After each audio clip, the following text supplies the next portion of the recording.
President Trump says he intends to get to the bottom of the disappearance of a Saudi journalist after entering the kingdom's consulate in Istanbul.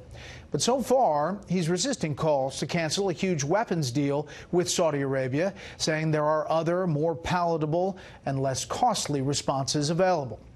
Meanwhile, we're seeing new images of the missing reporter. Correspondent Benjamin Hall has the latest tonight from Turkey. The disappearance of Jamal Khashoggi was ordered by the Crown Prince Mohammed bin Salman himself. That, according to the Washington Post, citing U.S. intelligence sources.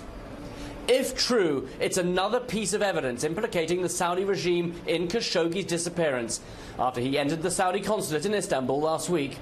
Dead or alive, his case has caused a geopolitical storm, and pressure is mounting on the prince.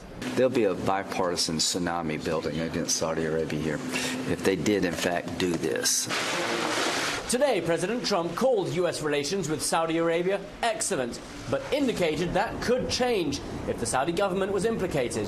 The U.S. now has a team of investigators in Turkey. We want to find out what happened. He went in, and it doesn't look like he came out. It certainly doesn't look like he's around. President Trump was asked if he'd consider stopping arms sales to Saudi Arabia. He said he thought not, and that many jobs depended on it. Put bluntly, we cannot do business with the Saudi government if they directed or were complicit in the murder of Jamal Khashoggi. Now, 22 senators from both sides of the aisle have signed a letter to President Trump triggering an investigation. The U.S. State Department spokesman reported that the Saudi ambassador to the United States is on his way to his home country to look into the case, and that state expects a briefing on his findings. Turkey claims he was killed by a 15-member Saudi hit squad who arrived in Istanbul on 2 jets, went to the consulate and were waiting when Khashoggi arrived to collect divorce papers. Hours later, the convoy leaves. He doesn't appear to.